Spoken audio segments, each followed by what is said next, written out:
Vladimir and Vitaly both racked up a lot of title defenses. Now, the argument will be they didn't fight anybody, folks. Joe Louis fought a thing called the Bum of the Month Club. Vitaly's always been the grittier individual.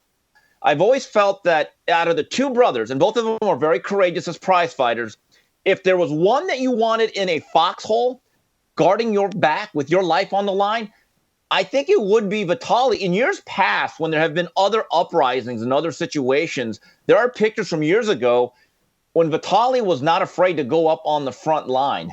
So, look, I don't know about Manny. I really don't. That's a great question.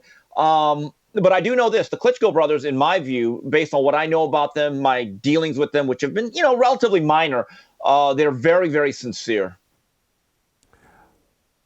Just for my own edification and some of the audience, give us your view on how good a heavyweight fighters were the Klitschko brothers. Obviously, they're not on the same level as Ali or Tyson, but they did hold belts. And how good were they? All right, from a pure boxing perspective, they each make an argument for being the best heavyweight of the 21st century. In terms of the overall historical perspective, they're probably within the top 10 to 20. Here's the thing that they have going for both of them. Vladimir and Vitaly both racked up a lot of title defenses. Now, the argument will be they didn't fight anybody, folks. Joe Louis fought a thing called the Bum of the Month Club. Vitaly and Vladimir, for the most part, fought a Bum of the every third or fourth month club. But here was the curse that they had. When they were both active fighters, okay, and Vladimir fought a lot longer than Vitaly did. Vitaly retired about a decade ago because of a bum knee. He was still the WBC champion. The problem was, number one heavyweight was a Klitschko, Vladimir Vitaly. Number two was either Vladimir or Vitaly. It was unprecedented that two brothers were so dominant within one weight class.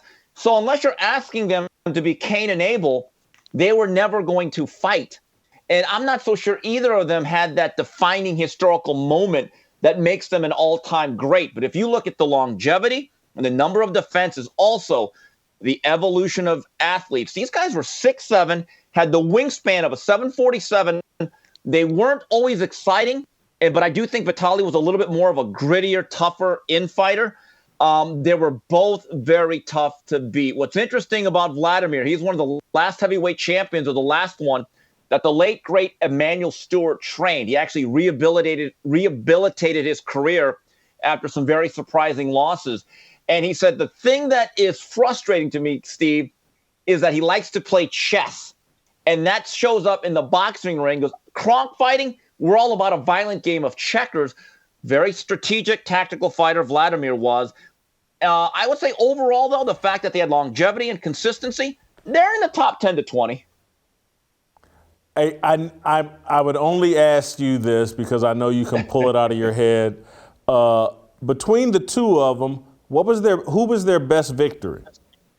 Okay, this is an interesting question. When it comes to Vitaly Klitschko, I think his best quote-unquote victory was a loss. It was to Lennox Lewis.